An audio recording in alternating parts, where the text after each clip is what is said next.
I had an offer from the Ted Bates advertising agency, which is among the top 10 agencies in the country, who had just secured the Colgate account, and they needed somebody to run television programming for Colgate.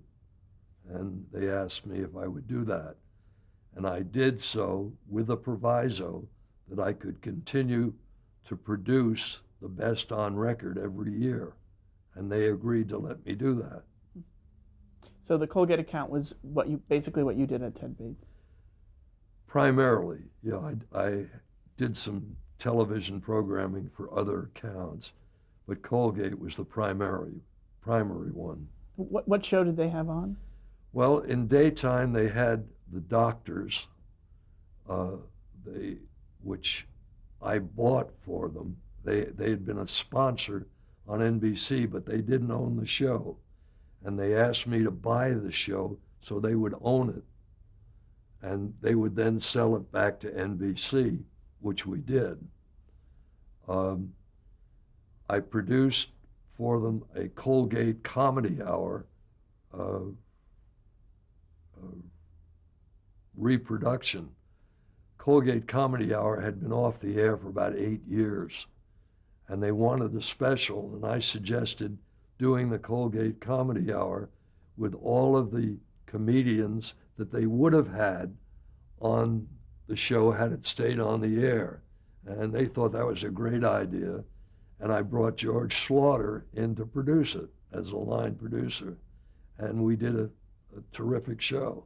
Now, stepping back for a second, for the doctors, why did NBC allow them to buy the show? Well, NBC didn't own the show. The show was owned by an individual who created it by the name of Orrin Tavroff. He was a writer, basically, and he placed the show with the William Morris office, who sold it to NBC, who in turn sold it to Colgate. And Colgate said, we're sick of this routine. We want to own the show. And you negotiated that? Yeah, I negotiated it. Do you remember any of the figures or anything like that? I remember a few of them. I went to Tavroff and offered him $500,000 for ownership of the show, and he agreed to it. But the Morris office said, if he sells the show, we go with the show. We continue to represent it and take 10% of the program price. And we said, oh no, how many advertisers do you represent? Well, they don't represent any advertisers. Colgate will own this show. We finally had to get the figure up and pay off the William Morris agency to get out of the picture and let Colgate own it, a little over $1 million total. Was that just for relations, or did they have some sort of contractual?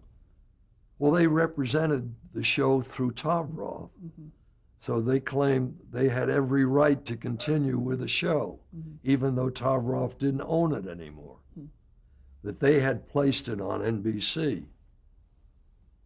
And I had to bring in a couple of very special high-powered attorneys to negotiate the deal with me.